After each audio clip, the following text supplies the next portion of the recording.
Hi, scientists. Today we're going to read Living and Non-Living. Look at the garden. What is living in the garden? The garden has many plants. Animals live here too.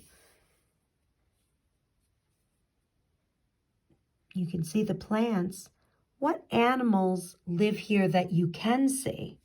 You can see the fish, right? But if you pulled up the soil under some of those plants, you would probably be able to find worms and roly-polies, the pill bugs and the sow bugs. You probably would see those too. Living things have basic needs. Living things grow and change. Do you see the young plants? They are the offspring of full-grown plants with flowers, like these. The young plants will grow up to look like their parents. So these, when they grow up, will look like these. What is living in this garden? What is not living? Take a look. What's one living thing? Do you see the living things? What about non-living? Are the rocks? Those are some non-living things. It says, rocks are not alive. Water is not alive.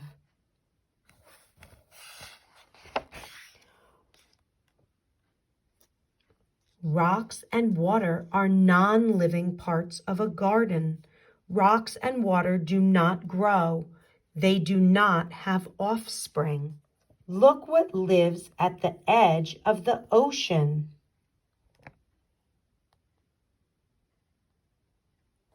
What living things do you see? What non-living things do you see? I see a living starfish and whatever animals those are. I see seals that are living. I see rocks and water that's not living. Many animals lay eggs. The eggs hatch into babies. Then the babies eat and grow. Soon they might have offspring of their own.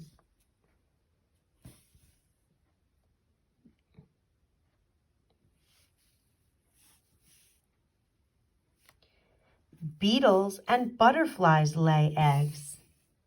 There's the beetle laying eggs. Do you see them? And these are butterfly eggs.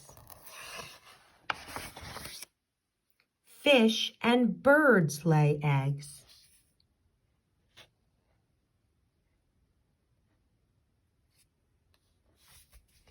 Mammals do not lay eggs. Their babies grow inside the mother. When they are born, baby mammals need a lot of care. There's the mama dog and all the babies. Mother mammals feed their babies milk.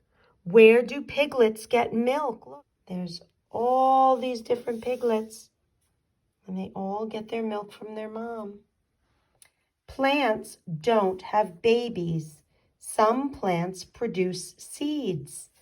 The seeds form in flowers. Each seed holds a tiny living plant. So inside the flower, the seeds are located. And the seed will produce a little plant. And that plant gets bigger and turns into a sunflower, which produces more seeds. This is the sunflower's life cycle.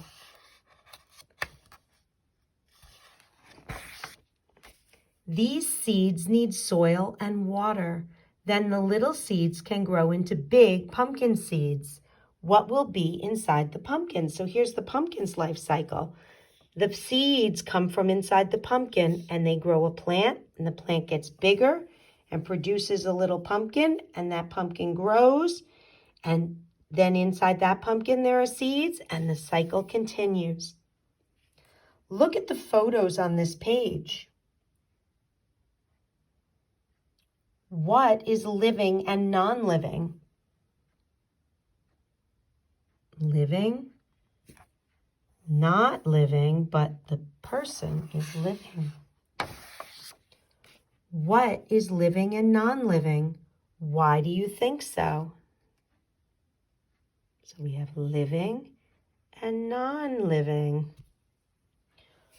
What is living and non-living? Why do you think so? Which one is the living butterfly?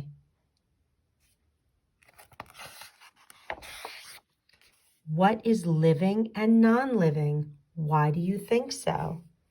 So we have living horses and non-living horses. Take a look out here. It says, what is living and non-living? Why do you think so? Is the fire living or non-living? Think, does it have offspring? No, so it's non-living. What about the lightning? Non-living, right? What about the mushrooms? Those are living. The clams, I know they look a little like rocks, but if we get close, they're clams. They are living too. The jellyfish is living. What about these corn kernels? If you planted them, these corn seeds, if you planted the corn seeds, they may grow into corn plants. So these are living. How about the clouds? Clouds are non-living. What about a starfish? A starfish is living. Look at the pictures. Name 2 things that are living. Why do you think so? Name 2 things that are non-living. Why do you think so? Okay, go ahead and look. What are 2 things that are living and 2 things that are non-living? What did you say? What did you say about the shell? I think this is just the shell. The animal is not in there anymore, and that's just an empty shell. So the shell would be non-living. If the snail is still inside, then it would be a living. The snail is living. If this is just an empty shell, the shell itself is non-living. What about the soil? Non-living, right? What about the kitten? The kitten is living. The carrot is living. The acorns are living because if you planted them, it might grow a giant oak tree. It is living. The water is non-living. And we have come to the end of our Animals 2x2 unit in science. I hope you have a wonderful day, scientists, and I hope you've enjoyed learning this year. Bye-bye.